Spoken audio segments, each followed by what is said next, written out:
Hello everyone, my name is Gregorio Correa, and I'm gonna present to you this first edition painting by the great and only me. So first of all, close your eyes. Imagine yourself in Western Europe in a French trench with mud up to your knees. Bombs bursting in midair, bullets flying by, toxic gas on its way, and men you fight side by side, now dead. Soldiers all around you, holding by your string their own life, while you're there, not even knowing why you started watching this video.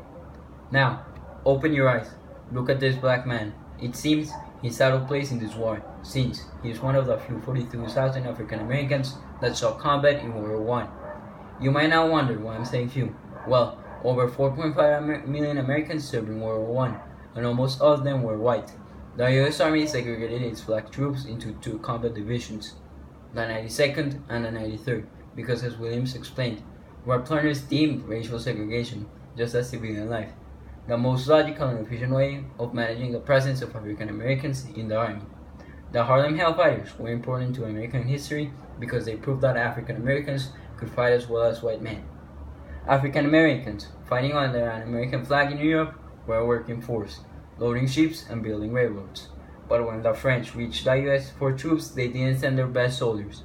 They sent the African American troops, who white Americans believed were useless for fighting. But the Harlem Hellfighters proved them wrong. They became the most condecorated unit in World War I, and the first Americans to receive the French highest military award, the Croix de Guerre.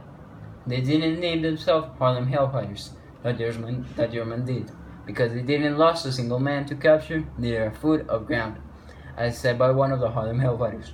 All we wanted to do was prove we could fight as well as white men.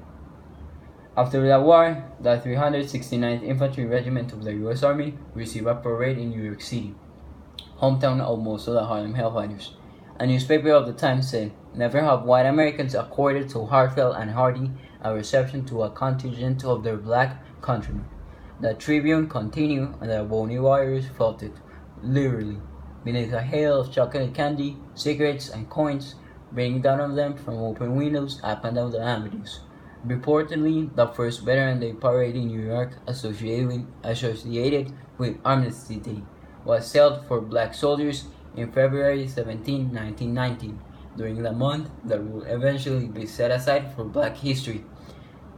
The Harlem Hellfighters proved African Americans were able to fight, showing the same valor, strength, and honor as white men. Thank you very much, and goodbye.